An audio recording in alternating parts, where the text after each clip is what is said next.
All right, jumping on into it, guys. What we're going to end up doing here is, obviously, you can see on your screen, they only have 3 out of the 5. They have the 2 forthcoming. Just a little bit, I said in the chat that because I expected the game to be a little bit later on, about 40 minutes approximately, they were a little bit behind schedule, understandably so, but now they are jumping into it just to start off for the Captain's Mode draft to get that out of the way. So as soon as their 2 players are available, they'll remake the match and jump right on into it. But I am now joined here with my buddy here, the co-caster, the Axel, are actually going with the Smoke for his caster name here, and we're going to be jumping into the draft in just a moment's time. Thanks for tuning in, though. Yep. Okay, so how are you doing today, David? Doing pretty good. It's been a little weird jumping around with the tournament, obviously, with the no-shows starting off, but jumping into the, I guess, semifinals round now, so not too big a deal. We'll just advance a little bit forward, not losing too much time on it, no big deal, but pretty much, yeah, what we're going to be looking at is this Team Aquarium versus Sven Best Carry, and looking forward to seeing what these 2 teams bring to the table in that regard. Yeah, definitely. I mean, we do see the Team Aquarium first ban is Magnus. Yeah, I mean, that's a solid ban considering how strong his ultimate and general potential is. So, yeah, of course, we're going to have to wait a little bit longer, and a dying going off on the Sven Best Carry team. What do you think about that? It's hard to say an honest opinion now, I know, but still. Yeah, well, one thing is, Sven isn't really first band material, but of course he is the namesake of the team, so presumably they'd be interested in picking him up. But one hero that is nearly first band material is the Magnus, who synergizes perfectly with the Sven's cleave, empowering him even further with the buff that he provides, and of course setting him up with the grouping mechanism of his polarity.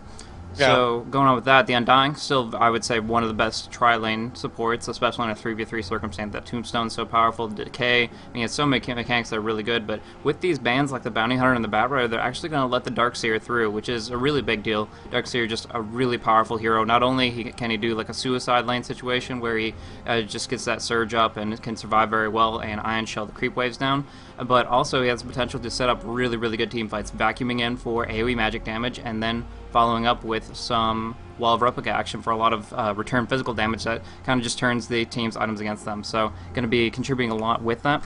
And real quick, if anybody on the stream, the viewership, I know it's a 3-minute delay, but if you guys can say on the chat, make sure that our audio balance is good, comparing my audio to his, just to make sure that we are on the same level. But why don't you proceed with the dire drafting here? Yeah, we do see them, for all you viewers out there who was in here yesterday as well, we do see them picking up the same heroes as yesterday, actually, Jakiro and Rubik, which they utilized in the tri-lane yesterday to great success.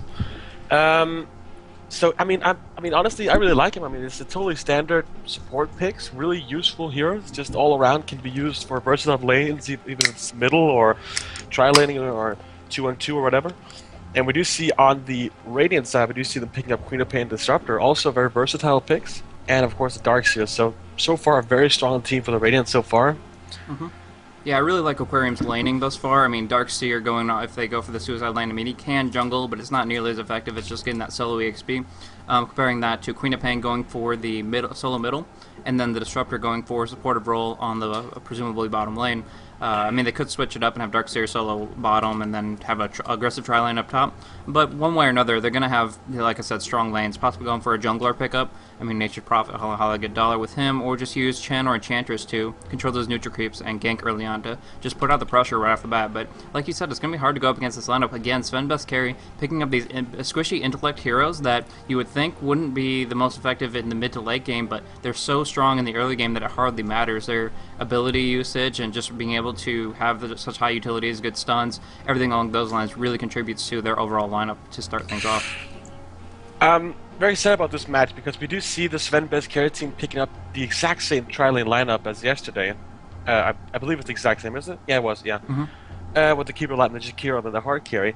But what I'm really looking forward to is seeing how Aquarium decides to deal with that, because yesterday we saw that the opposing team, whose name I can't remember right now, had rolled out a really good tri-lane as well, and they actually ended up probably winning the laning phase because of their super strong triple stun tri-lane.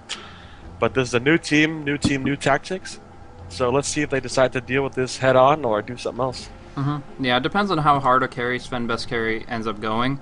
If they go for something super late game, I mean, they went the Dragonite, which worked out for them pretty well. But yeah, like I said, if they go for a super hard carry, I think the best way for Aquarium to draft up against it is to go for an aggressive tri-lane to shut down his farm early, like Smiley Face was able to do up against that DK. But with this circumstance, the way they're drafting thus far, it looks more like they want to just go for a 3-1-1 where the Darkseer just goes 1 versus 3 and survives as best he can. We do see Aquarium picking up Sven instead. So, I agree with all you guys just said. Let's just take a look at the bans quickly. We do see they banned Titan, Void, and Luna on the Dire team. What do you think about that? I mean, pretty solid bans in my opinion, at least. Banning 2 solid hard carries and 1 really good team fighter / laner. Yeah, I mean, and then of course, yeah, sorry. Oh, those are really solid heroes having the end game potential, and they just really, with Disruptor, setting those kind of things up. One big deal is Faceless Void can keep a lot of auto attack time on you, Disruptor pulling you back in kinetic field, etc. It's gonna, whoever's gonna be going up against him in that lane is gonna have a hard time. But Sven Best Carry picking up the exact same lineup. It worked so well for them last time. Once they were able to keep the momentum rolling, and they pick up the DK once more. I'm trying to remember who was the 5th on that lineup. That was a Windrunner. Yeah, there you go. So I mean, I was talking about maybe like a Sand King to run up the lineup or something that was kind of a more durable AoE stun type thing. But I mean, they got the Jakiro. They have a lot of disable from the Rubik and the DK as well. And the Dragonite himself is a very durable carry. So they could go with the Windrunner again, but we'll have to see. They're going up against an Omni Knight this time around. So that's going to be really interesting. I'm not sure how Omni Knight wants to lane in this circumstance. I'm curious about the Omni Knight pick. I mean, while I love Omni Knight and I really like him in sort of all roles, I'm curious because it doesn't seem like the Dire team has an abundance of physical damage dealers. So Omni Knight, I could be wrong here. Let's see how it works out. But it doesn't seem like that his ulti is going to be incredibly useful in that sense. Since we have 3 super magic users, and then we have Dragonite, of course, who hits hard in late game. I guess that's what they're going for. And depending on who they pick up now, of course, if they pick up another physical damage dealer, that's really going to do a big difference. Because Omni Knight's ulti is really game breaking if you just in the right time. Absolutely, absolutely. So they might want to actually go for something that might build towards a Diffusal Blade. That Purge being so good as a counteraction can dispel the what is it called? Actually, I haven't played Omni Knight in a decent amount of time, so Repel. Oh, Repel. Yeah, dispel the Repel as well as the Guardian Angel. So both of those factors there become a non-issue and kind of take somebody from being completely immune to everything that you can throw at them to as vulnerable as anybody. And that's going to be a good option for them if they want to opt for a Diffusal Blade. Maybe like a more supportive Mirana, which I mean she can still do that solo lane like they did on the... they were playing Dire that time around, so winner win on the bottom lane and I think Mirana would fill that role quite nicely if they wanted to go for that and the Diffusal Blade. Yeah, I agree. Mirana would be pretty good. I agree. I'm trying to figure out on the Radiant team. We do see the team of Darkseer, Queen of Pain, Disruptor, Sven, and Omni Knight. But I'm honestly trying to figure out how they're going to do their lanes. You see the exact same pickup by Sven Best Carry. But as I was saying, I'm trying to figure out about their lanes because I'm guessing they're going to say Queen of Pain middle, Darkseer solo, but that means they're going to roll out a tri-lane of Disruptor, Sven, and Omni Knight. That's quite a rare tri-lane, but I guess it could be really effective if you use the... Oh, we do see everybody disconnect again. Yep. Yeah, of course we're going to disconnect on out. They have to get their other couple players in there, but in the meantime, not a big deal. We'll talk about a little bit about how we think the game is going to go and things along those lines. I think I can leave it and jump back into the lobby here, so... There we go. So hopefully they have their team prepared. If not, we'll get it figured out, but one way or another.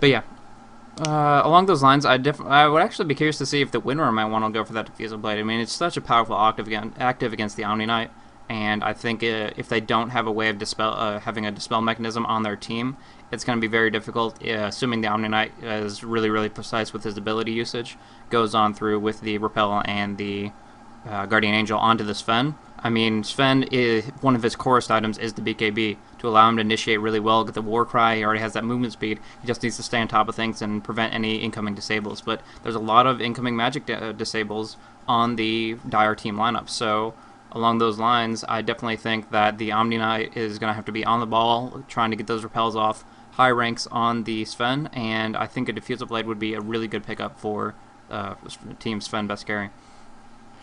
I'm trying to figure out, in regards to the 2 tri-lanes, which I'm assuming that Sven Best Carry is going to pick up the exact same tri-lane as yesterday.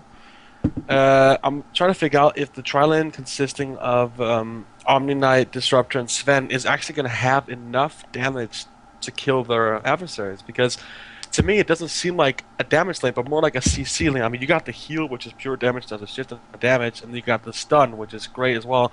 Disruptor being able to hold people back, but I'm really looking forward to seeing if they won't just counter the Dire team with their triple stuns basically. So. Definitely.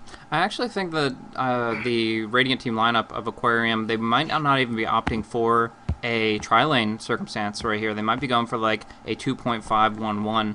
A lot of times I see Omni actually pick up the off lane. He's so survivable, but he needs at least some experience, if not some gold to Yeah. get going. I mean, if he just gets arcane boots, that should be sufficient, but he definitely needs experience to really get some solid points in. He'll probably get one in aura and the rest in the heal and the repel. But one way or another, I think that they might go for the offlane Omni Knight, which would mean Darkseer would go on into the jungle. Would reinforce really well on the bottom lane, have Sven Disruptor, and with Darkseer ganking on the occasion, they'll have quite a bit of control in that regard. Definitely. But Do we, I by don't any think they chance, have a know the good. guy that just joined? Um, Or not should I kick him? go ahead and kick him. I mean, there's no reason. There's nobody that should be spectating other than us here. So take that off the table. The only other person they're looking for is there's another player from Sven, but I can't recall what the name was. So No, me neither. I got it. It's Tolerant. There we go. Yeah. All right, so we have the fifth on both play teams. We're gonna get going in just a moment's time and get back into it for the full game, and that'll be awesome. But need a couple moments on the team. Do you think anybody has like an advantage going into this game? I mean, as far as drafting goes.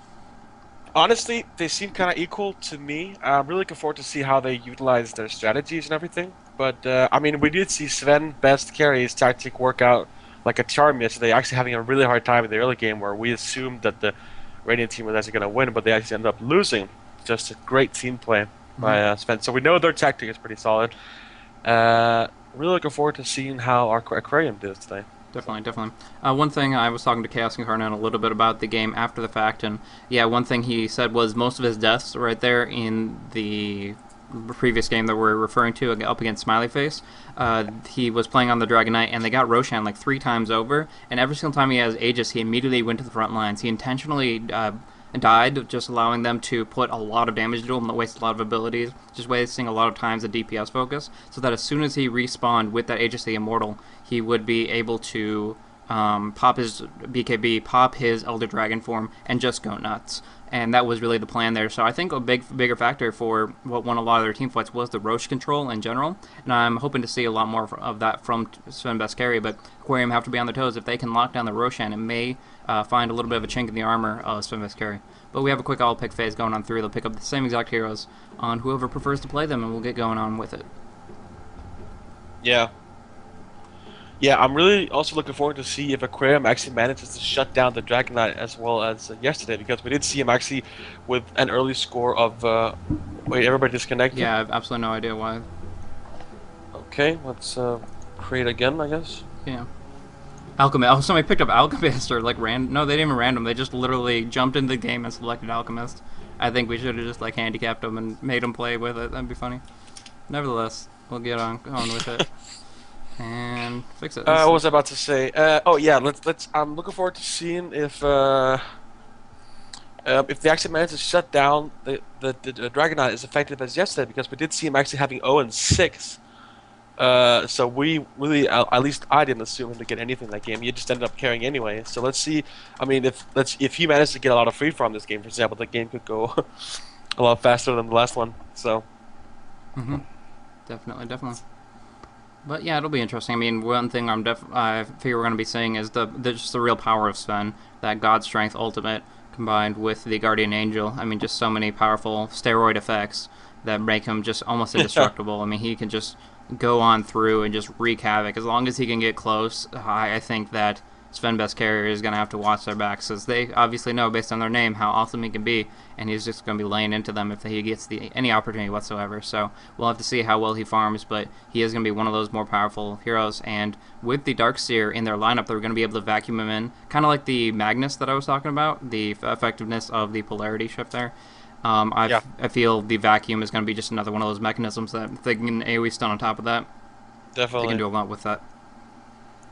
definitely. I think they're ready. All right, Yep, all good. we're Let's ready. get it on. Let's hope they don't pick Alchemist this time. Yeah, definitely, definitely. um, so yeah, this is definitely gonna be an interesting match. Let's see. We see them picking up the hope with the same heroes now. Yep. Here we go. Hopefully that won't be a silly mistake to start things off, but then we'll get it going with the It's Gosu Amateur Arena. So Dota 2, getting some amateur action up, all these up-and-coming players who want to make it into the pro teams eventually. Obviously that's the endeavor of most people who play this game in a team sense, and they just want to get better and improve, and these guys want to move on forward and try their hand in this tournament, which actually has a really cool prize, the Peregrine Gaming Glove. If I'm correct, they get 5 of them, so 1 for each team member, and it's just a really cool utility unit that it's kind of like replacing the keyboard in a sense that you can use all those cool hotkeys and kind of go from there. Please tell me we didn't have another mistake. I know we have a disconnect, but hopefully he can just come right back in. Yeah. Yeah, I mean, the Peregrine is a newly set up project, but it's really awesome. I speak of experience when I have by myself. It's a really, really interesting way to play the game. So let's see who are the lucky winner today. I wonder if this Omni is actually coming back. I guess I'm just going to pause for him as soon as they get in. Yeah, it shouldn't be an issue. Yeah, go on into it and change my overlay real quick. And we're all set. Cool. So, once we get on into this, it'll be pretty awesome. But real quick, we'll just start off with the draft. The person who is disconnected is the... If I could just move my microphone. Mug from Aquarium. So, we'll kind of go into that. I'll start off with the Radiant draft. We have, I guess, Tones on the Queen of Pain, Lolcats on Darkseer, Mug on the Omni Knight, Mugglemeister on Sven, Cuckoo on Disruptor. How about the Dire? On the Dire, we do see all the Sven team, of course. We do see Chaos Incarnate on the Dragon Knight. We do see Sprock on the Windrunner, Talira, whatever, on Rubik. Then we have a stand-in, Asuna, on the Jakiro, and we have the final Sven member, Towers, on Keeper of the Light. Indeed, indeed. So this is gonna be interesting. Oh, it's Winter's Cosmega. She has that full like Robin Hood set. That's pretty cool looking. But yeah. Oh yeah, I believe it's a Sparrowhawk set, isn't it? Some of it I can't remember if it's the one. So they have like the bow and stuff. But yeah, that's just a bunch of little cosmetics. It looks like a pretty cool set though. All these guys play pretty seriously, so we'll see what they can bring to it. But obviously, as far as the Radiant lineup, they're definitely gonna have the Queen of Pain mid, and presumably the Disruptor and the Sven bottom. It's just a question of how they want to go with the Darkseer and the Omni Knight from there. But a lot of potential there. Pretty much, I think what it comes down to for Sven Best Carry's lineup is a lot of it's going to have to do with positioning. That vacuum at rank 4 especially is such a powerful mechanism to start off a team fight, to initiate off, pull the vacuum in, do a Storm Hammer from the Sven right after the fact, and then you put in the Kinetic Field and Static Storm of the Disruptor to silence them up and keep them right in the action. So if they don't have a Force Staff, which I expect they'll only have maybe 2 Force Staffs on the Dire team lineup, everybody else is going to be caught in that little circle of death with Sven cleaving away with his great cleave, which goes up to 70% cleave damage, and of course he can get like a Battle Fury on top of that if he really feels like it. But one way or another, they're going to have a lot of damage incoming, and I think Sven Best Carry is going to have to watch out for that kind of initiation right there. Yeah, definitely. I mean, there's no doubt that the Radiant team or Team Aquarium are going for the AoE crowd control section with the Darkseer, as you mentioned, the Vacuum, and also the Disruptor. If he gets his ulti off in the right position, with them not able to like stun Sven out of it, or if Sven picks up a BKB, for example, he is just going to be a machine just slicing through the Radiant team. But then again, Dragon is a pretty decent, I wouldn't say counter to Sven, but a good counter carry in that sense, because we saw him yesterday just picking up a ton of armor, and he was so hard to kill, and he was doing so much damage. So see who ends up winning this, because I think in the end it's going to be a pretty interesting match between the 2 hard carries of each team. Yeah. Or the 1 hard carry. Yeah, it definitely comes down to a lot of different factors, and overall it's going to be how they coordinate as a team, how they can get the momentum rolling off the bat, because Sven and Dragon Knight can both become complete monsters once they get rolling, especially around the level 11, level 16 mark. Sven ranks up really hard with the God Strength, getting a lot of bonus damage from all the strength and base damage that he had available. Has his base damage of 0 right now, just because we paused immediately, but he does get quite a bit of damage going on through. And of course, the Dragonite, once he gets that Elder Dragon form of rank 3, the blue does a splash damage, AoE, as well as slowing everybody, and that does pierce BKB that slow, as far as I recall. And so that's going to do wreak havoc up against Sven, even if he is immune because of the Omni Knight. He's still going to be slowed up a decent amount and has to use that Warcry just to get in close. So we'll see how that works out. Another major factor, didn't hit on just that much, but Smiley Face did a pretty good job of it doing it yesterday, is knocking out the Ancients, making sure that the Dragonite couldn't farm up too well on the Ancient creeps. They stacked it up 3 or 4 times, and then Smiley Face was able to take it out and deny that goal advantage to the Dragonite. But it's going to be a lot about that control, because not only is Dragonite going to be able to farm that up quite a bit once he hits Red Dragon form if he opts for it, otherwise just a Blue Dragon, but also Sven is really, really good at farming those as well once he ranks with that Greater Cleave. So both of them are going to have to ward that very effectively and keep control of those areas. Yeah, definitely. I mean, yeah, I'm really focused on that Dragonite right now, but that is because we saw how effective he was yesterday, even against the Radiant team's Chaos Knight and Templar Assassin. They ended up winning, and that was not primarily Dragonite, but at least a big part of it was definitely his ability to tank and getting the Roshan kills all the time. So really looking forward to see how his lane is going to go. If he's going to get completely shut down once again and farm up, or if he's going to get a lot of farm and again will go completely differently. So really looking forward to that. Also to see if they're going to do the standard counter. I mean, send the 2 Trilands against each other, or send the 2 solos against the Trilands. So I mean, it's kind of changes a little bit depending on who you're playing against. Mm-hmm. Certainly. Okay, it does actually look like they're putting the Triland bottom today, and the solo. Oh, never mind. Could just be going middle for a smoke gang. I'll have to wait a second to say so. Yeah, definitely looks like Tolaro's going to be picking up the middle lane. He has 354 gold saved up. That's going to be perfect to set him up for his bottle and just a few last hits. But they're doing what they did last game around. They pop up the smoke right off the bat. They want to go aggressive. Didn't pay off for them immediately earlier on in yesterday's game. But if they can get a first blood with it, it does give them a very substantial advantage, which they will be able to accumulate and build off of. But right off the bat, yeah, they're starting with the Telekinesis on Rubik, not even worrying about the Fade Bolt teamfight aspect. I'm not sure if that's the best choice, since Fade Bolt does bounce a heck of a lot and reduces the damage they can deal in that fight. But yeah, I think they have quite a bit of teamfight at level 1.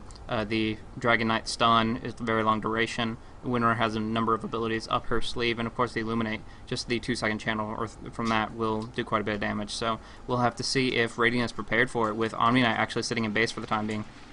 Yeah, he disconnected again. Said it was an item bug. I'm not quite sure what happened. He hasn't bought anything yet, so maybe he cannot buy from the shop or something. He seems to be in distress. Sure. But for all that I was just talking about, it seems like it's going to be for naught. I mean, smoke only lasts so long, and it looks like they're looking for the bottom lane, where they presume the enemy team will be set up shop, but instead they're actually doing the exact same thing and going to just pass on by, not even close to one another, so that's not going to be an issue. Omni Knight is having some issues, though. And unfortunately, he's going to be in and out. Yeah, for the he's moment. having a lot of issues. He couldn't buy items from the shop or level up spells. So I mean, that is perfectly understandable. That he can't really play without those. So yeah, but still a lot of wait time here in the beginning. It happens. So we do see, if we take a look at the smoke, the Dire team are smoke ganking what seems to be the bot lane, while the entire Radiant team is hit at the top. So they might not meet each other until the smoke has actually run out. So perhaps not. I'm kind of confused a little bit by the ward action coming out from Lolcats and Cuckoo. The fact of the matter is, Disruptor started off with sentry wards. That's generally pretty good for dewarding a pull camp. But other than that, I'm not sure exactly what he intends to do with that all the way on top lane for the time being. If they're just going to make the long trek back down and try to set up the 2.5 that I was talking about, or if they're going to go aggressive with that. With the Darkseer having wards available and their current position, they could easily drop off a ward on top of the creep pull camp, and from there they could deny them that mechanism to get some more experience from the lane and keep the equilibrium where they want it to be. yeah, I was just taking a look at the shoutouts here. They're just I think they're lolling around, so to say. Yep, just trying to have a good time with it. Of course, it's still Dota 2. It's just a really fun game, and this is an amateur tournament, so you can goof around a little with it, a bit with it, as long as we get going pretty soon. Not a big deal, but Hopefully. Definitely. I mean, we can do. I mean, the only shout out we can do is probably to our viewers out there. So we hope you enjoy this cast, and we're sure you'll enjoy doing it. Most definitely, most definitely.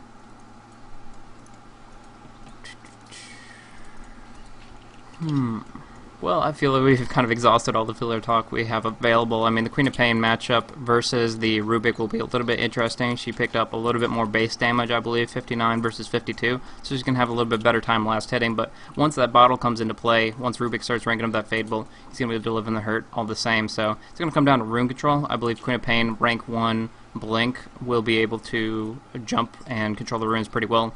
Especially the 2-minute spawn, but she won't have bottle at that time based on her item build. So mostly going to be worrying about the 4-minute spawn. I think that's really going to be what's the most deciding factor for who's going to be able to control the middle lane and gank from there, because they're not really just sit mid and farm carries. They're ones that keep active and try to put momentum in the other direction. Rubik just wants that level 6 so they can get the spell steal and then utilize it as best as possible to get some really cool stuns off. Because one thing I didn't really talk about just yet is Rubik and his spell steal. Look at all the spells that he can go with that.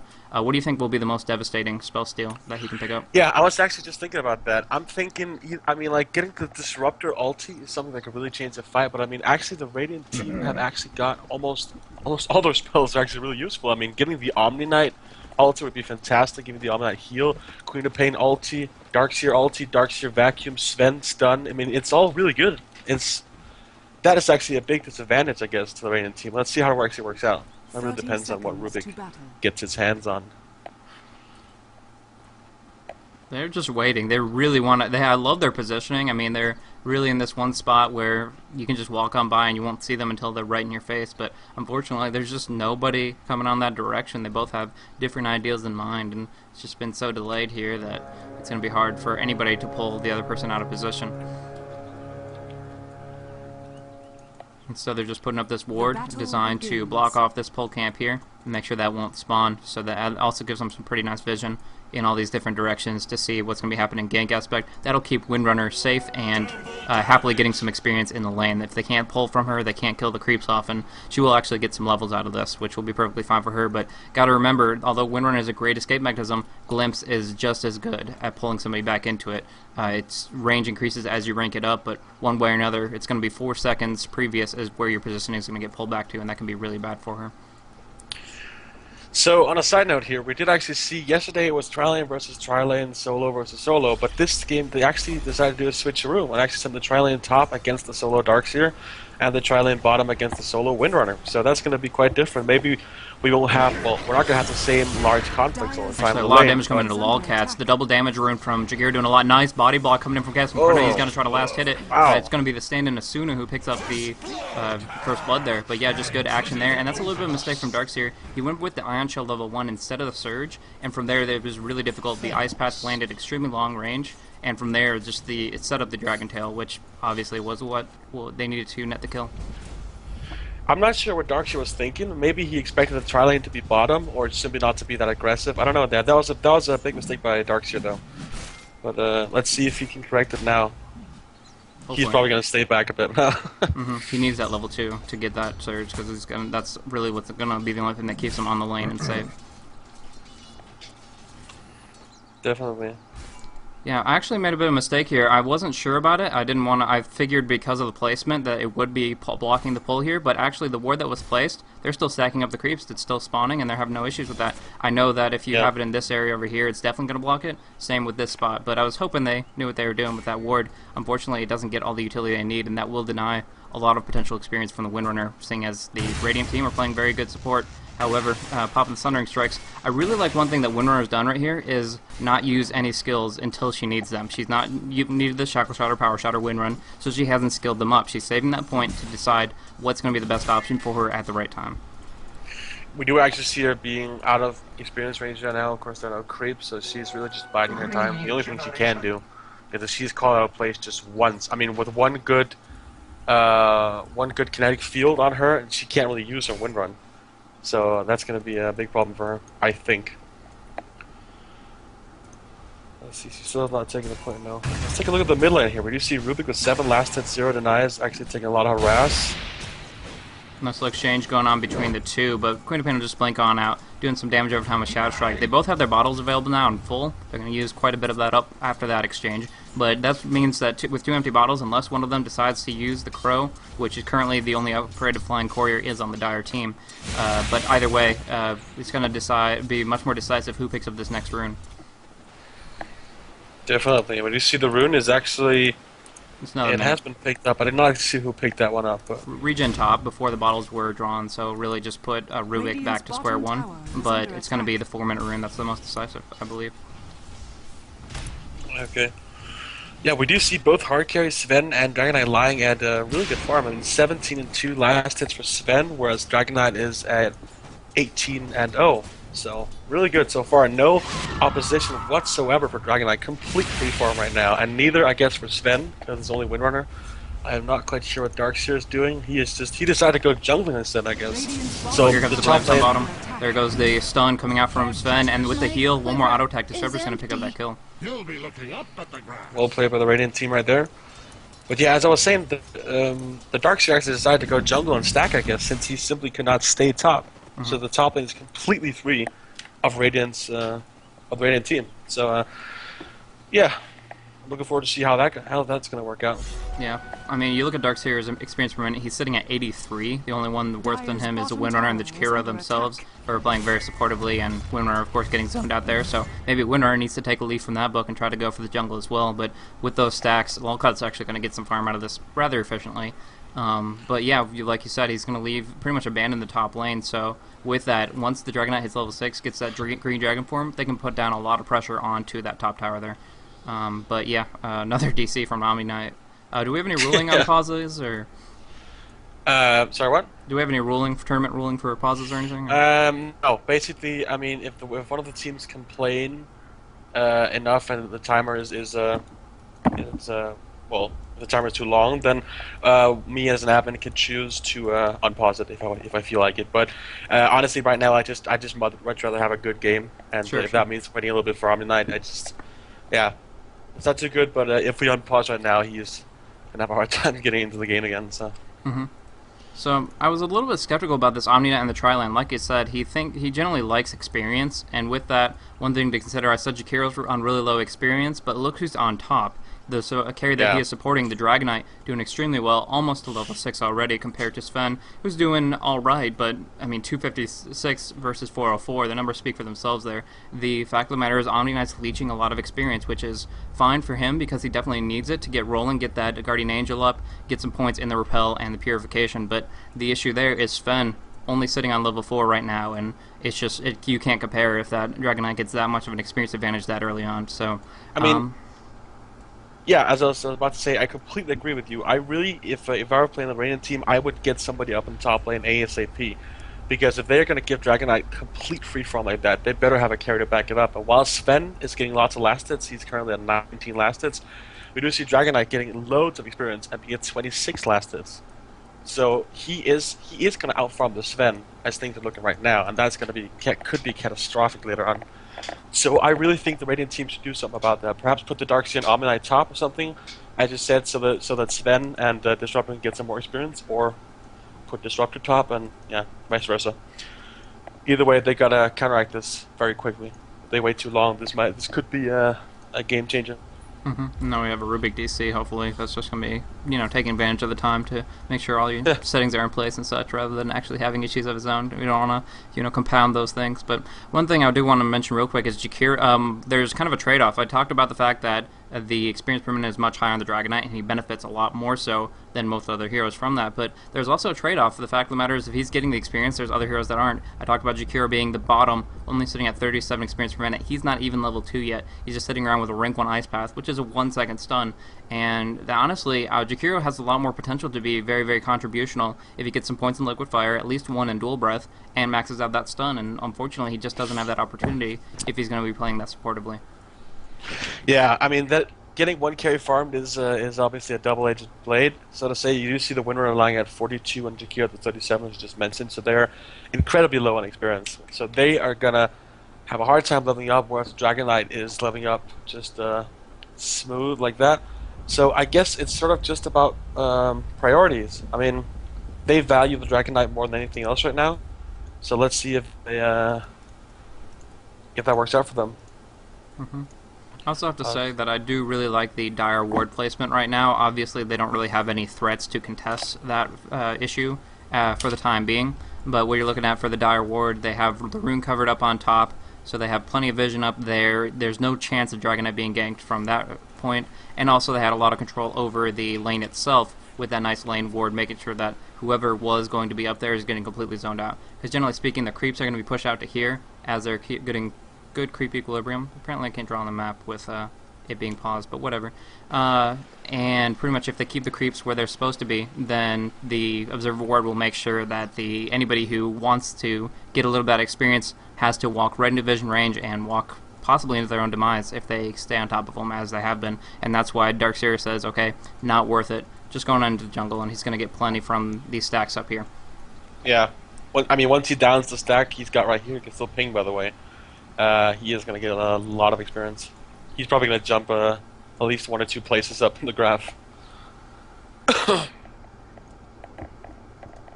Okay, he's disconnected completely from his internet. That's pretty Yeah, they had to reconnect his network, probably just to reset the router, etc. They want to make sure that this doesn't reoccur, obviously, and that's going to be pretty much the most important thing they can do to try to get this back on, but I hope this doesn't persist beyond that, and he'll be coming back in just a short time period. On the other hand, one thing I mentioned, Jakiro is on low experience, same exact thing for Winrer. She's okay on gold apparently, because she does have that Basilius just from the gold she's received over time, but again, she only has that 1 point in win run, which is enough, I suppose, but she could really benefit a lot from getting a point in shackle shot, I suppose. We do see Aminite connecting in back again. They're asking to wait now. I guess the Radiant team are okay. They're joking around.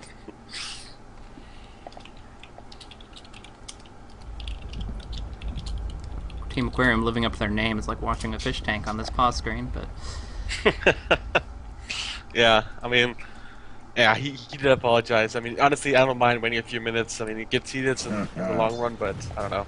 It's not too bad.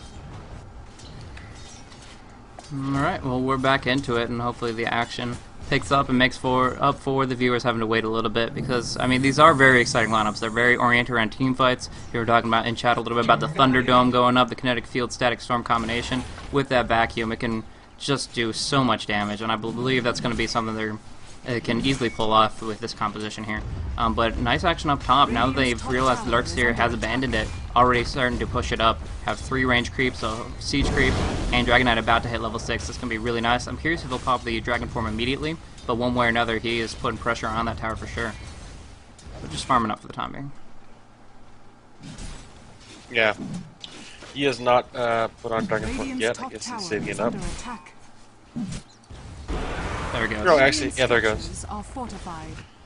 Yeah, I mean, if they'll avert top, then he should probably grab that tower on his own. We do see Darkseer moving up top. Not sure why he fell back after that, but I guess he knows that the creep wave's going to get demolished. Just wants one quick hit on that. It does 20 damage per second on the tower for a decent duration, so it definitely adds on to it and can burn down that tower rather effectively. And so yeah, he's utilizing that mechanic to try to get the entire team a bit of extra gold, the 200 gold for, assuming it's not denied, and of course the bounty for himself. Really nice way to earn a good gold advantage, get some items rolling, and then use those as you transition towards mid game for some big team fights. I mean, if he gets that tower down, that's going to be a huge difference for him. Just to go for his entire team and for himself, and just allowing him to go into the jungle and just freeform for as long as he wants. It is deniable though. I think it's going to be denied now. Yeah. Darkseer is hesitant for some reason. Yeah, he doesn't want them to have the gold this early in the game. I mean, 6 minutes to lose your tower, but all the same, it's better than them getting twice the benefit, 20 seconds from now. But nice double damage action from Queen of Pain. He should probably die to the dot. Yes, he does. Shadow Strike, Blink, just very active. And yeah, 6-minute rune being as decisive as the 4-minute one. So good action there, and that gives her a huge advantage on the lane. I mean, you're looking at her experience actually jumping over Dragon Knight now at 490 from getting that solo kill. Definitely, we do actually see Keeper of the Light on the Dire team actually move down to bottom to stay with Windrunner. That's probably a pretty smart decision, though he is super easy to kill. So, I mean, if they decide to go on him, which is actually, I think they're going to go on him now. Yep, Glimpse plus Stormhammer. He's stunned back on the back end. Omniknight looking for that heal. Cancels it, knows that he can't manage it. Yeah, Tower's just trying to eat on through. He does get the tango up, and so the kinetic field will not lock down. Beautiful ice passing. He might just get out of this. He indeed will. Nice action from Towers, being able to. You could definitely tell he was shift queuing his actions by the fact that he immediately started moving the second that tree was down. But now action going down on Sprock. He's taking a lot of damage from the Thunder Strike. Sven was immune. Now pops off his stun. Needs one more right click to finish the job. He indeed manages it, but they did lose the Omni Knight in the process. And now Disruptor running really, really far in low life. He will drop down to the auto attacks. And Moogle dropping down pretty well low as well, but he does have Warcry, giving that nice movement speed buff, and will get out of dodge there. But yeah, I mean, they lost what, 2 for 1 in that exchange? Yeah, very, very impressive plays by the Sven team. I mean, that was a great put down by Jakir right there. Saved the Keeper of the Light, or at least helped him out of there, and actually doing a 2 for 1 exchange instead of just losing one. So nice plays right there. You see Queen of Pain actually coming bottom now. I guess they're gonna go full out here. Yeah, I mean, she does add a lot of momentum to the lineup. Rank 4 Scream and the Sonic Wave, that's pretty much all the AoE damage you could ask for.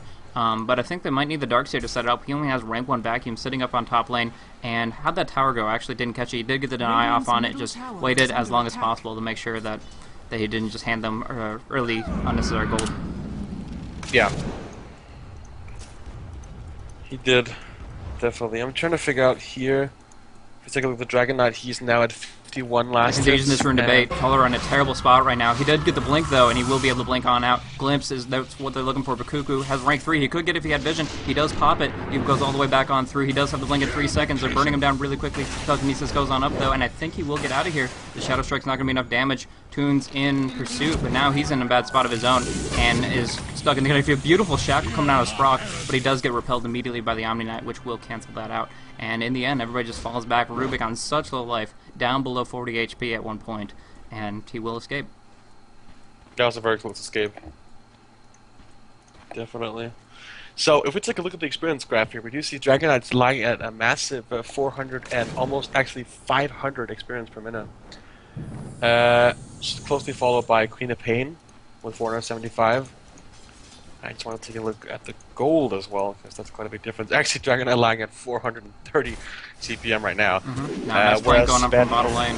Starting off with an Ice Path. Omni Knight does have both those available. He will pop the heal onto Moogle, bringing stand-in Suna down just a little bit. Now Moogle has to run for his life, though. Pops the God's Strength, does not want to fall back, but he doesn't really have a way to stay on top of them, and he could get auto-attack down here. As Limp's going on through, though, they're ready to be aggressive. He pops off the stun already, though, no mana left, but enough damage comes down onto the Ezreal to bring him down. Now they're looking for a Suna. Nice Sonic Wave hits both of them with the kinetic field to be stuck in. It's going to be so big.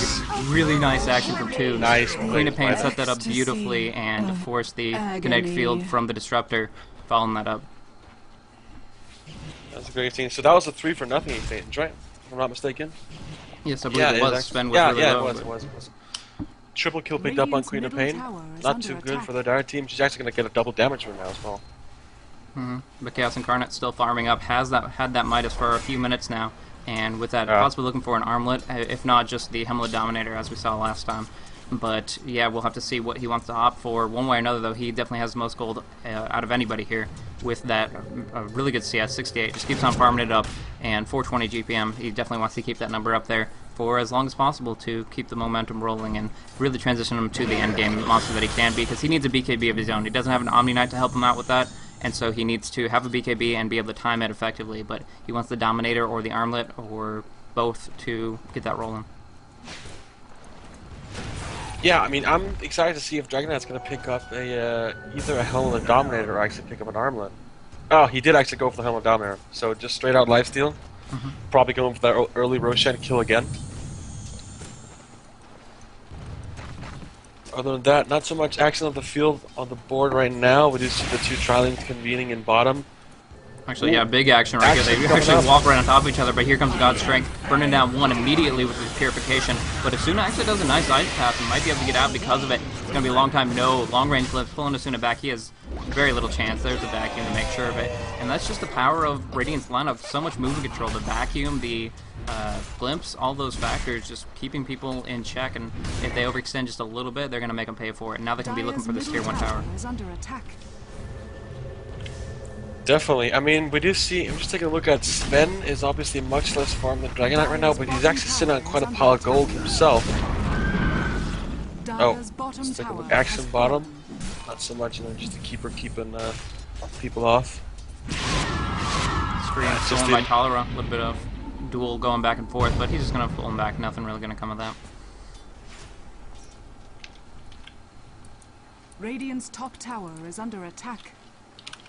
So what do you think, I mean, right now, as looking at the gold graph, it's actually in the hands of the Radiant with that big tower kill and that very solid team fight. Do you think they need to do anything special to maintain that lead, or they just need to do what they've been doing and keep that up? You're referring to the Radiant team, right? Honestly, yeah, I would really put some resources in on getting that Dragon Knight kill now, because all their advantages can really mean nothing at the end if they don't manage to get the enemy team's carry down. So if I were them, I would just get a group up there and just kill him at least once or twice just to get him shut down, and then maybe push the process. A lot of action here in the woods bottom. Yeah, it's been kind of back and forth skirmishes. They picked off the Darkseer really early on, got stuck on the cliff, that kept them there, but now it's going to be actually the Queen of Pain who's able to clean up this skirmish there. I actually saw Moogle, he popped off his God Strength and then immediately stunned a creep, neutral creep, didn't even AoE to the enemies, so that was a little bit unfortunate for him, but with the drum he was able to stay on top of them, at least pick up a few kills with that Quap jumping in there. But yeah, it was a little bit back and forth, and was interesting. That definitely could have gone a little bit cleaner for the kills there, but one way or another they got them, and we're able to force them out of the jungle. But I agree with you, they have to work on this Dragon Knight. TP's coming in as well as some flank action, but I don't... Oh, Glimpse, it's long, such a long range. Beautiful. And Dragon Knight might actually drop now.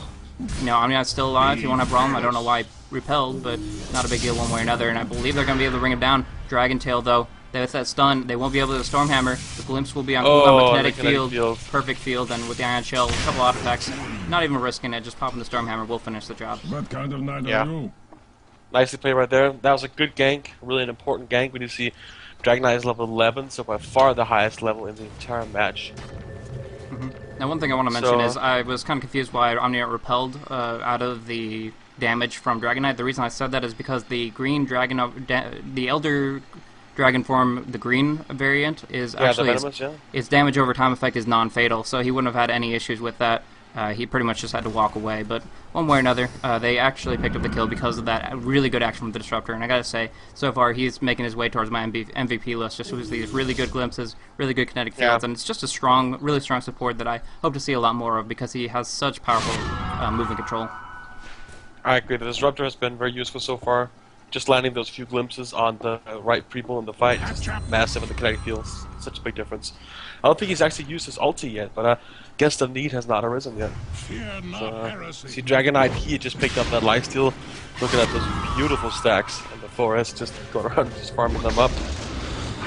Yep, and Tolera gets picked off in middle lane. He tried to TP out, but a Vacuum and a Glimpse were available, and they were able to lock him down, so just overextending a little bit. Thought the tower would keep him alive, but against 4 heroes, nothing will, and so they're going to put the pressure down. Fortification does pop, though, and may indicate that they want to try to defend this. It looks like it's going to be a 4v4 with yellow on the bottom lane, but a lot of damage coming out from the power shots, a lot of counter push in general, and they're just going to have to retreat right here. But Red has been picked up by DK. He does actually get the 400 range Dragon Tail going on through. He will drop down Mug, but no, he actually has the Guardian Angel, gets out of the Macro Pyre. Nice Sonic Wave coming on through the Scream, bringing down 1. He wants to finish Rock 2, but instead TP's on out. It's going to be Mug that picks it up with a Purification in melee range. Now he just has to get out of range of the Chaos Incarnate, who has his Dragon form for quite a while longer.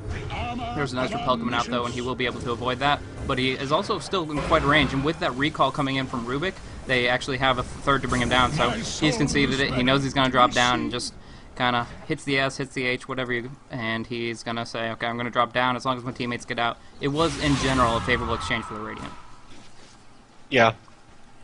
It was. That was a really nice play by Omniarch right there, because we did actually see him getting out with almost no health, and his ulti healing him up to something like a fifth of his health, and then the Windward chasing after only to get down by a Purification at close range. Radiant's middle tower is under that was very nice. Actually surprised to see the Dire team not picking up the tower. I guess they are now, but they weren't able to do it before. Yeah, they've only taken down the tier 1 up on top lane. That happened a long time ago, so I agree. The momentum on the tower isn't really what they've got going on. Actually, Toon's, well, weird glimpse, because he actually was in the position he was 4 seconds ago, so really nothing happened of that, but just doing what they need to force them off the tower and keep the towers alive. As you were kind of saying, they haven't had the opportunity to push them, and they don't want to, the Radiant team, Aquarium, doesn't want to change that. They want to keep the status quo and keep that rolling. keep the light, push them pretty effectively, but they're going to flank around and try to make something happen. But the mechanism has been picked up on Darkseer. It's a really good supportive utility item that will help keep the teammates alive, and that's really important since Omni Knight really doesn't have the farm to get an item pickup like that anytime soon. Yep, definitely. I'm really interested in seeing what the Sven picks up, and now he actually went for a drum first item. I guess that's just really to get that team movement speed boost out there. And probably going to go for BKB next, so going for the really defensive lineup, which I guess makes sense in this case with all the magic damage coming out of the Dire team. Yeah, there's a couple of reasons why I think Drum's a really good pickup. Not only does it give the 9 strength, which is empowered by his god strength, doubles the effectiveness of it right now, and actually triples it once he gets to level 16.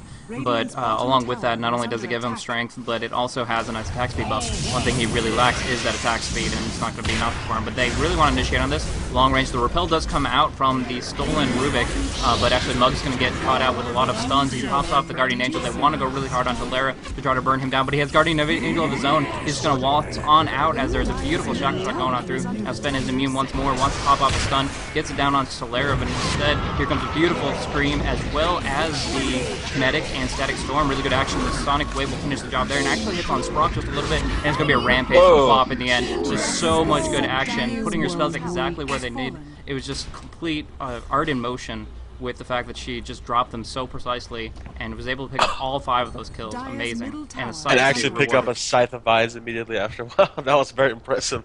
I did not actually expect her to get that, the Rampage right there. But we do see actually the Radiant team at 18-6, so they have a huge advantage right now. Probably going to be able to down the tier 2 mid tower. Let's just then move top afterwards. Let's see how they handle this. Yeah, I mean, that's just the advantage of winning a middle lane. I mean, as far as experience goes, Rubik's sitting at level 10, Quappa at 13, so she had that rank 2 ulti, so she was able to jump in and out, tons of mana available at her disposal, and yeah, she just can do whatever she wants. She was in the fray, Omnia was keeping everybody up, the focus was scattered, Dire was just falling back in every direction, and she was able to capitalize on that, got some really good action for the ultimate from the Screams, and moved on from there. They are wanting to contest the Ancients, but I don't think it's going to be an option for them, based on the fact that Mugglemeister is only on half-life, and now the Dire team is coming in to stop that off. They've been stacking it with that Satyr Hellcaller from Dragon Knight, having that Helmet Dominator, but now they're going to be looking to farm it up in 35 seconds when DK's ultimate comes alive. Yeah, definitely. I mean, just look at that stack. There's so many Ancients right there. I'd say that's probably 1,200, 1,500 gold. I should take a look at the Queen of Pain. She actually has 11 kills and 0 deaths. I did not actually notice that before. But she has definitely been the initiator on their team so far, at least, or at least the cleanupper. Sven just pushing top along with Queen of Pain. Probably will be able to down the tower if there's no interaction from the Dire team. Yeah, pretty much. I mean, they don't really have the tools they need to contest it here. I mean, they have ultimates available, but it's really not going to be them. They're not going to be able to scramble to that top lane fast enough for it to really matter. I mean, they're going up against 4 heroes, and TP delay, it's just not going to be worth it for them. On the other hand, they could be looking at middle lane, but Toons, once you get that deny off, kills off all the creeps. It's in 46 health. She probably should be looking at denying it. May not see it. Yeah, she might not actually realize it, or is using it for bait. She may indeed be using it for bait. They're using the sheep stick, knows they cannot auto attack while it's happening, but Jakiro still gets the last hit on it with the passive of his liquid fire. So I'd say that's favorable for them. I mean, Jakiro's only going to be down for like 20 seconds anyways, based on his low level, and they got a last hit on the tower out of it. So pretty good. That was a fair exchange, actually. I think he actually got more gold for dying than, or sorry, for actually getting the tower than he probably died. So. I'm not quite sure. Yeah, we did see Dragon Knight picking up all that sweet ancient farm right there. He is also going to pick up BKB, so it is going to be battle of the carries, both with BKBs. Sven actually already having picked up his. But we do see Dragon Knight might be in some trouble right here. If you take a look, he's farming the jungle, unawares of the 2 gankers in. Yeah, that sheep just setting up so much. It was a 3.5 second disable, followed with that stun from that Stormhammer. They're trying to recall him, but that's not going to help him whatsoever. Nice blind going on to Sven, though. He cannot hit, so he's going to pop his BKB just to dispel that so that he can guarantee to lock down that DK, as it's such an important kill. However, every time you use your BKB, it's going to take down 1 second on its duration as the charges go down to the 5-second mark. Very nicely played. We do actually see Dragon Knight actually picking up his BKB just the second he died. He actually had like 10 gold left, so lucky for him he picked it up in time. Other than that was a really good kill. We do see the Radiant team going for the bottom push, and they are probably going to have it. looking for it. And they have plenty of AoE. There's good counter pushing coming from the Keeper of the Light as a lord, but without the Dragon Knight to reinforce them, they don't have too much to go on. They even want that Setter Hell Color. I don't know if that's really worth it, giving Talara the Stormhammer available, but they took down a neutral, and now they want to look for the tower here. It's going to be a while before DK comes in, but it looks like they're falling back. I mean, Surge has popped and everything. They need to get it. If they've put it down this low, they might as well, and they indeed do. No deny coming out, so perfectly fine. Bottom tower has fallen. Nicely played right there. And one thing to mention about dropping down to tier 2 on bottom lane is that up against the Dire, it gives them a lot more potential to contest a Roshan. A lot of action happens where Dire is actually able to TP in right next to Rosh and then jump in there, but with the tier 2 down on bottom and mid, they have to just kind of waltz on over there. They don't really... They can't TP in, and they don't have that advantage where they get that distance closed in really quickly. So with those towers, they not only lose some vision and obviously giving plenty of gold to Aquarium, but Roche is going to be a lot harder to contest as they try to mobilize on him. Definitely, we do actually see the Dire team counter ward, that annoying ward, actually been blocking the Ancient for such a long time. Not going to be able to stack that, though. I was taking a look at the graphs here. You see Queen of Pain lands supremely at 540 GPM. Dragon Knight falling closely after with 471. So yeah, it's pretty interesting fight. I mean, we do see most of the kills going on to a ganker semi-carry like Queen of Pain, but it's working so strong right now. I mean, 20-6, and we do see that the Dire team basically has lost all their towers except for the second tier tower in the top lane. So definitely at a huge disadvantage right now. They really need to clam up and do something about it. One thing I want to point out thus far is I haven't actually seen Darkseer use his Wall of Replica. It's rank 2 now, and I have not seen it a single time. It's cost a lot of mana, and he has the Soul Ring. I don't know. It's definitely a mechanic that they can get a lot of advantage out of. Actually, nice sentry action from Cuckoo. Puts up the sentry on the cliff to block off the spawn for the next 3 minutes and gets 2 wards out of it. Beautiful action there, denying the Ancient stack and getting a lot of counter ward action as well, all in one. And that's really, really beneficial for them. But like I was saying, the Wall of Replica, not really been prevalent thus far, and it's something that, you know, when they're winning 20-6, that's not really a problem. But as the Dragon Knight gets more and more fed, you really have to look at trying to make sure that the physical damage is going on him as well, since he has so much armor and can be immune for those 9 seconds. Yeah, I'm really interested in seeing if the Rain team is actually going to go for a Roche take now. I don't think they are, but they were down. All of them are down in the area, so they could probably do it if they wanted to. Mm-hmm. Did you see when they're scouting down there with the arrow? I think they want to wait just a little bit longer on the team fight. Queen of Pain is only 120, 110 gold away from that Aghanim Scepter, and that's going to be a lot of extra damage to throw on in there. Of course, she might want to save for buyback. It's only 800 gold right now, and that in of itself is very beneficial as well. But they start off with some, just getting a little bit... Actually smoking up. The Rain team is smoking up, and the Dire team is just waiting, climbing up around Roche. Alright, here we go. Let's see. They got the Warcry initiation. They see on bottom lane. Winner gets picked off completely. There's the pig. There's the stun. And she's going to get picked off 100%. And everybody else is just going to have to fall back. I mean, they didn't pop anything from that. So 5 seconds later, they'll do it again. Very nice and clean initiation right there. Just Winner had no chance whatsoever. Do you think that would allow them to push down on the tier 3 or take a Roche? Do you think that's going to be the deciding factor? I would probably go for the roast kill as of now. I mean, they could try and get the racks, but I'm not quite... I mean, we do actually see the Dire team... Rubik is actually... he did just port back, so he's back now. I would suggest just going for the roast kill. I don't think the Dire team is going to go for... I mean, Windrunner is actually up again now, but... Yeah. Wow, she's only level 8. I didn't even realize. That's unfortunate that 3 Dire heroes are level 8 right now in a 26-minute game. Yeah, it's pretty devastating. I mean, compared to the Queen of Pain level 15, Sven 14, and then of course the Dragon Knight actually level 16. Pretty impressive considering he just got ganked a few times. But he still is the absolute highest farmer in this entire game. They're actually going to go for Roche now. And there's really no ward coverage from the Radiant. Now the Dire actually see that action with the ward they just placed on the outside, and Radiant have absolutely no idea. So Aquarium is going to have to lose this Roche, and this is what Team Sven Best Carry was able to do last game. Yesterday was they were able to contest the Roches, whether it was they win a fight and they do the Roche, or they were just able to sneak it in when the enemy didn't expect it. But one way or another, they got their hands on these Aegis, and it was so beneficial for them in these subsequent team fights. Also, the Roche gets a lot of experience, and that's going to be going to the entire team here, which again is really important since you're looking at a bunch of level 8s. Actually, definitely. Definitely. I mean, I'm looking forward to seeing if the Dragon Knight is going to do the same as yesterday, as we just discussed. Just going to go in and sacrifice himself only to get up again and destroy the enemy team, or if he's going to go a bit more defensive. Actually, both games produced the Dragon Knight have actually had pretty bad stats, with lying at 0-3 right now. A lot better than 0-6 yesterday, though. But he is just massively farmed with 177 creep kills. Yeah, a lot of creep kills, just been free farming it up, and also you look at his experience per minute. Even though Queen of Pain has all those kills, he has the most experience, and the reason for that is the Hand of Midas, giving 2.5x experience every 100 seconds for that creep that he one-shots with it. Very, very powerful mechanic, and he's had that almost all game long. I mean, he had it like around the 10-minute mark, so really, really quick, and he's gotten a lot of golden experience out of it. So he's still top dog in this mess, but it's just really a question of if the supports can keep up with him, with the fact that they have been deprived of those benefits. The smoke is up on Radiant. You can see the smoke popping on the Dire team right there. And also on the Radiant team. But both of them are actually going to miss each other by the looks of it. Yeah. Radiant team going for the aggressive push on the tier 2 tower. Should only take them a second to take down, while the Dire team's going for the push on the tier 1 tower. Yeah, that's pretty much all they're going to be able to do. They're going to see each other doing that unless the Dire team wants to teleport in to try to contest it. It's going to be the tier 2 and tier 1's falling. I'm guessing the Dire team are going to let the tower go in favor of getting the tier 1 tower, but I mean, if they keep going for the racks, they're going to have to port back, so. Or actually, maybe neither team is going for it, I'm not quite sure. Is under attack. Porting this very Radiant team cautiously. decided to farm the jungle instead.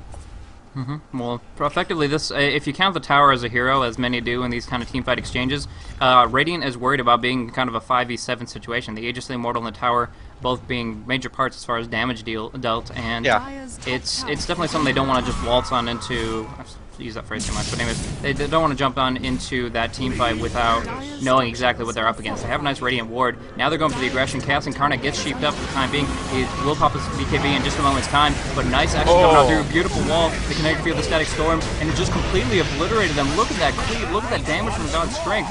Just a double kill for the Darkseer, I believe triple kill for the Sven. Just devastating them. Now Chaos Incarnate is the only one up. He pops his BKB after he comes back up, like I was talking about before, but I don't think the Blue Dragon is going to be enough to do any additional.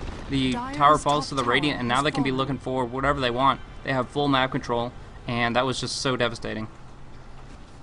Yeah, that was really impressive. I mean, the Darkseer I know it was a Darkseer vacuum just pulling everybody together right after having been stunned. That was amazing. Amazing team play. We actually see it's actually quite hard for the Radiant team to push with the super short respawn times on the Dire team. We just see Rubik was actually up again before the fight even ended due to being only level 8 or 9. Oh, he's actually level 13. But we do see Windrunner and Takiro also almost immediately up again. Did he buy back? Yeah, 2 buybacks were popped in that. Oh, he it was did. Rubik That makes sense. and Ezreal, Creeper Light. Yeah, that makes sense.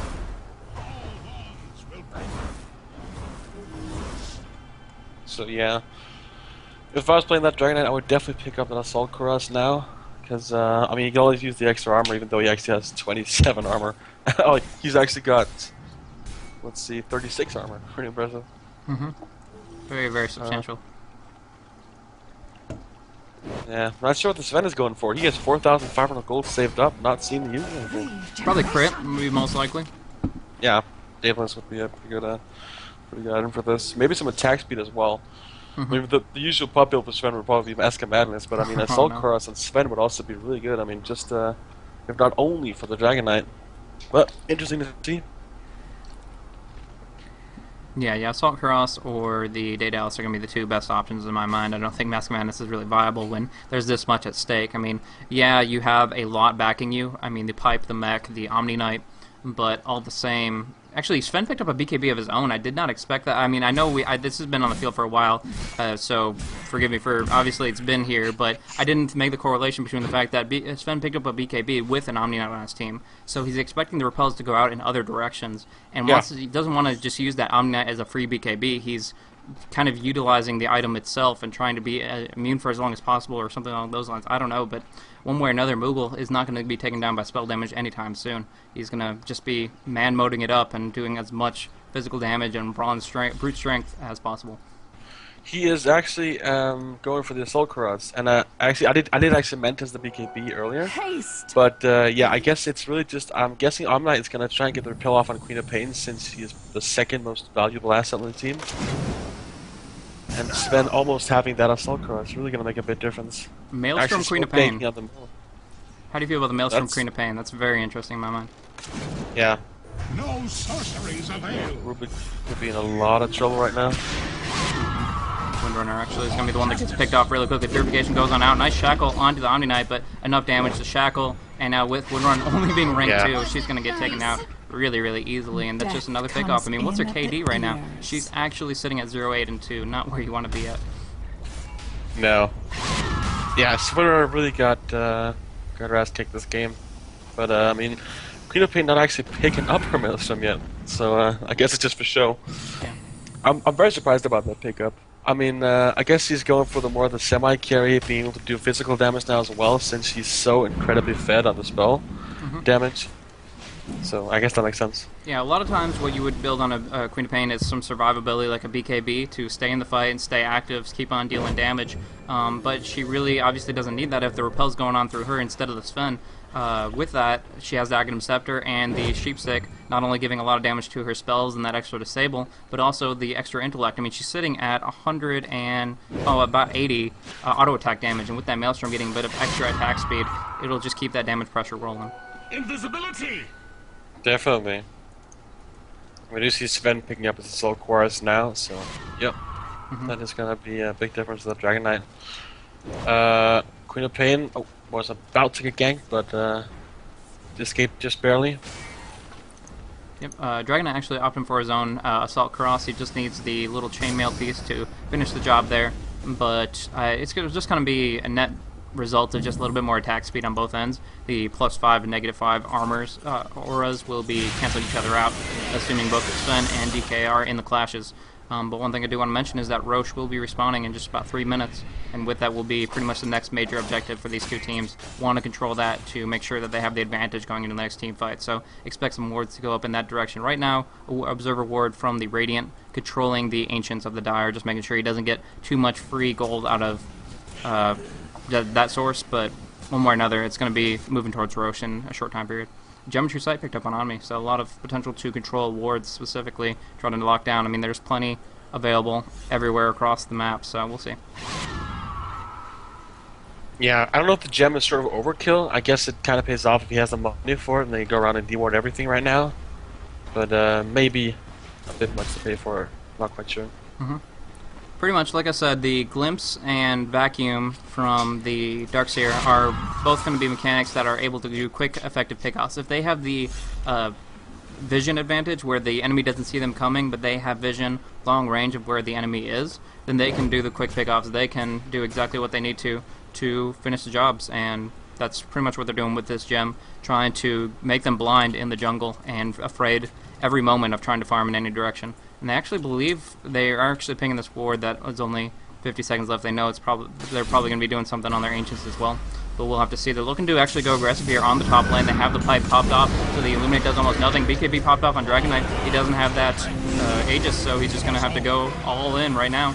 And Google wants to go right in his face. There goes the Guardian Angel, stolen by both. So everybody's immune to everything, but now the Queen of Pain burns it on through. Beautiful kinetic field and static storm, and it's just getting shredded before our eyes. And it's impossible to call everything because there's just so many abilities popping off, but Queen of Pain doing a heck of a lot of damage. Now Glimpse pulling back in the Keeper Light. He's going to be dropping down really quickly, but it's going to be Windrunner that drops down first with Toons, linking in and doing a lot of damage aggression. And it's just beautiful play, and it's unstoppable. Radiant have so much healing, so much health, so much immunity, and even the beautiful steal from the Guardian Angel wasn't enough to keep them up. Good game is called. Yeah, good game is called, and we do see Team Aquarium picking up the first victory here. But this is best of 3. Dire's top barracks has fallen. It is a best of 3 matchup, so we'll be going on into game 2, and hopefully Team Sven Best Carry can pull it on together. Maybe first pick that Sven, as it was so crucial for their team lineup, but one way or another they're going to have to rethink it. I'm sure they're not a one-trick pony, but they did do the exact same hero lineup in 2 games in a row. Didn't work out this time, so they'll have to rethink their strategy as they're going to be going on to the next game. So we'll get that in just a moment's time. I agree. I would also definitely rethink the strategy. If they go this for the same strategy a third time, then they really risk getting countered this time. I mean, even though they actually lost, they probably put a lot more into focusing down the Dragon Knight early on. So. Well, I'll just do a quick plug real quick. As far as your casters that have brought this game to you today, this is The Smoke from It's Gosu, and I myself am BlazeCasting. You can check out my channel. I have this own channel that you're possibly at right now, otherwise on my VOD channel on YouTube, or I also have an alternate stream on Twitch. All three of those under the name BlazeCasting. Check them out. But in the meantime, thanks for joining me on this game. This was very fun and exciting. We'll be going on to the next one in just a moment.